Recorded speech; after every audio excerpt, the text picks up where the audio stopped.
This is the definition of lounge. Julia has seats for her jacket.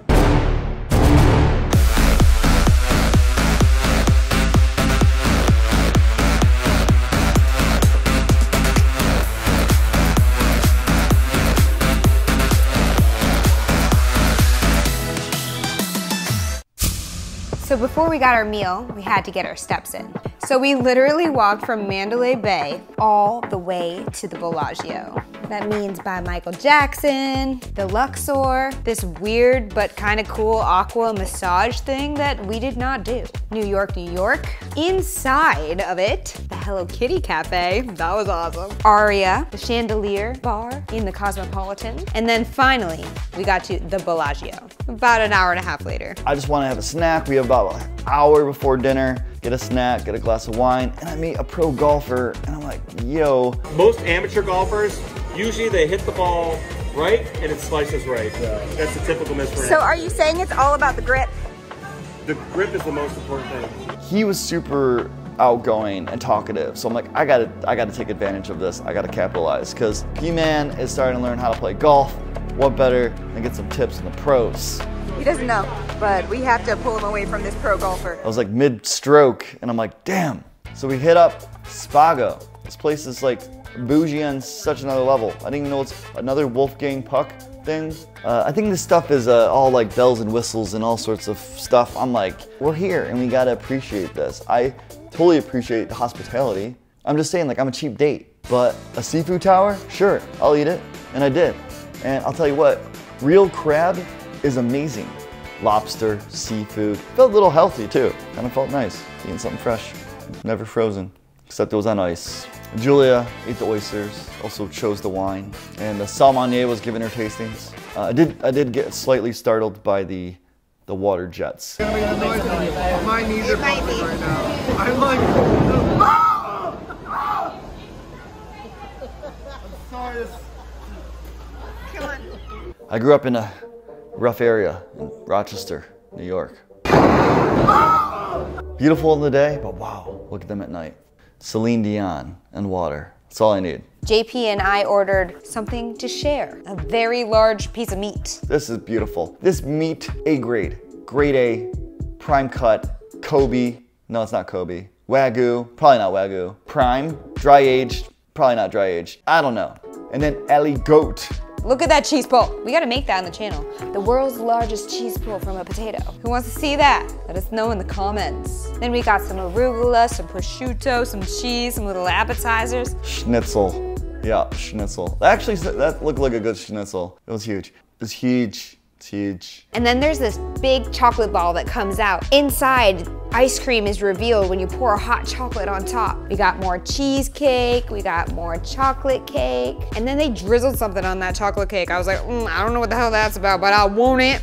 They brought out this like SpongeBob pineapple house thing, and I'm like, I'm not eating that. I'm not eating that at all. And I didn't. We got the desserts. I'm not eating any of these things. One had like toasted coconut on it. Like, not eating that. Coconut? No. Toasted coconut? No. Snowballs? No. I'm very picky, especially when it comes to dessert. So, which is great because I had more room. Kept more room in my stomach. That way I could eat some, you guessed it, late night Papa John's. Julia doesn't know I ordered this. She knows now. Anyway. So we didn't want the night to end. So Carmen, JP, and I go out into the casino, smoke cigars, and drink whiskey, talk about life. Just kidding. That's what I wanted to do. So we did have some extra time. Everything's super Vegas-y, everything's fancy, and then Carmen's just like, hey guys, there's an open mic tonight, off the strip. You wanna go? Where do I sign up? So we hit up the dive bar. This place was like a total dive bar. And it was called a dive bar, but it also was a dive bar. Self-aware. I love it. And it was really cool because we got to hear other comedians perform, other local people. I want to try to go up. Who's in charge? But we got to perform. It's so incredible. And then it got to the girl that I had to walk down the aisle with, and she's like, hi, I'm Carl. And I ring the bell every hour at Notre Dame. Probably my favorite part of the entire trip was getting out off the strip, going to a local spot, hitting up this dive bar, and doing stand-up comedy. Raise your hands here. Who's here been to a Denny's? on purpose. So I was like, I'm going up too. I am a yes girl. Yeah, that's true. My guy happens to be Asian. And I'm attractive. So that was it. That was our night. Well, we got back and Carmen and I gambled more, but story for another day.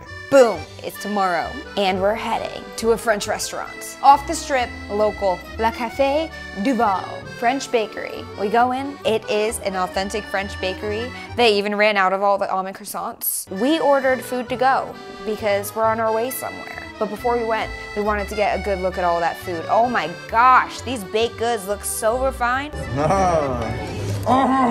After Vegas, I'm going on a no-carb diet for at least 24 hours. The reason why we grabbed up all of this food is because we're heading to somebody that's really famous. Oh my gosh, it's a, oh my gosh. The one and only Louis Anderson's. In their house. We were invited over, we got to bring snacks.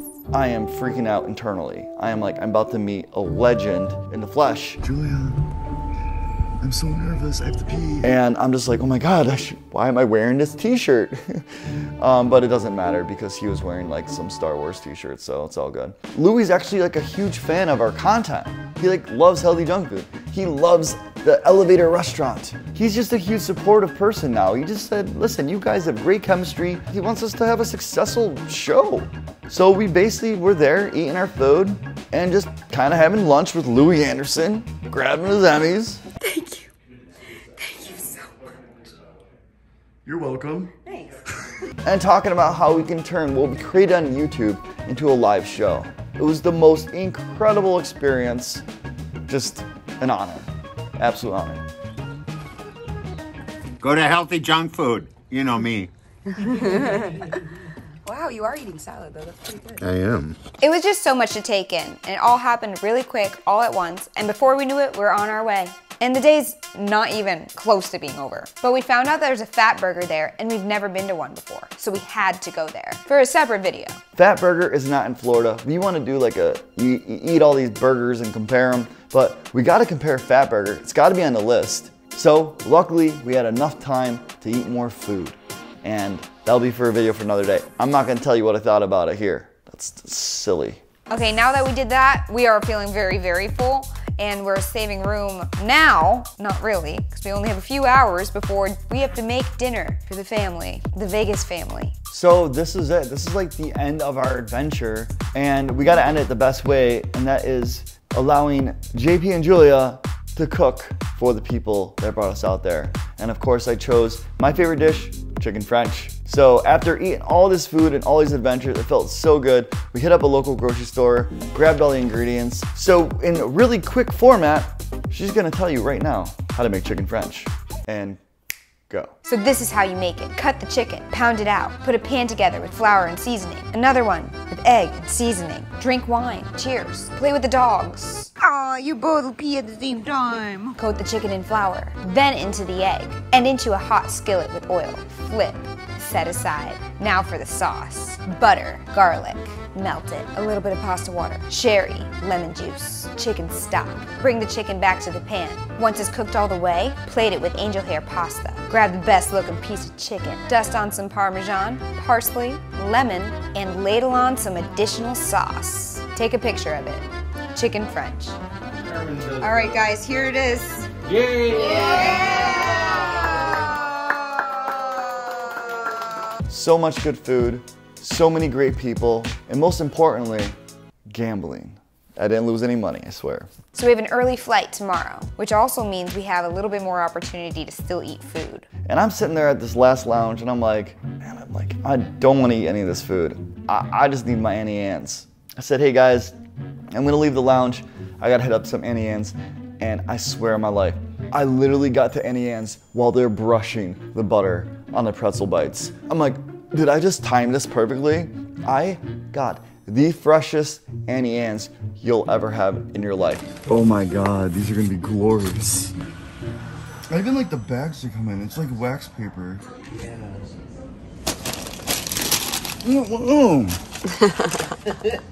And I actually had to wait 5 minutes for them to finish the breakfast sandwiches because those weren't even ready yet. I went in to grab that breakfast sandwich and Julia just ripped it out of my hand. She ripped the breakfast sandwich right out of my hand and she literally engulfed the entire sandwich surrounding her mouth and didn't bite it. What kind of monster are you? She took my Auntie Anne's and she just put it in her mouth and like breathed on it. Doing? What are you doing? You're not even gonna take a bite? At that point, at least take a bite. No, she didn't. You didn't freak out until now. You didn't freak out then. Well, you know what? I don't really care because like I ended up eating the breakfast sandwich and it was awful. Like I'm not gonna get a breakfast sandwich at Auntie Anne's. It's just not like, it was bad. But the pretzel bites, oh, to die for. Oh, I should have got mustard too, because if I run out of the cheese, at least I have something to dip it in. So we're on our way home, another flight, but we have one more stop in Minneapolis. Just enough time to get more food and to visit another lounge where I got this Bloody Mary. Look at this thing. But really, what were we missing this entire time? This is the first time we ever left our little baby girl at home with a babysitter for more than a couple of hours. It was 4 days. We're almost there. We're almost back to see Munchie. I miss my baby dog.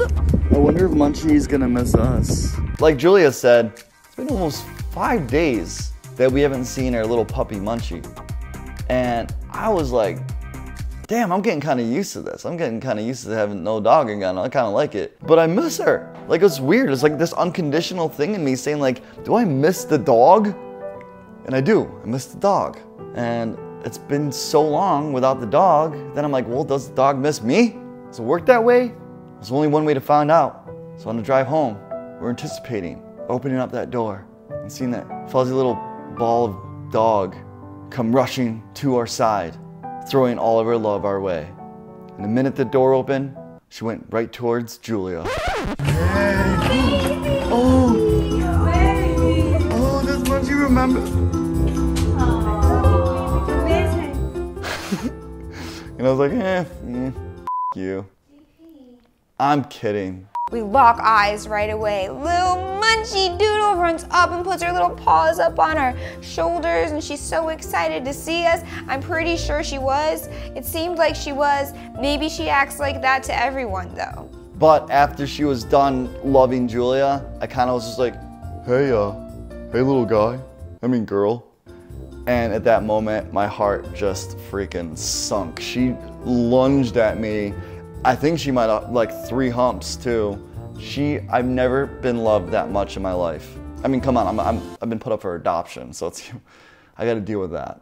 Oh, she loves you. But this dog loves me. Unconditionally. Unconditional. Unconditionally. Munchie loves me unconditionally. Dude, I love how Katy Perry is clever with syllables. I would have never said that word that way.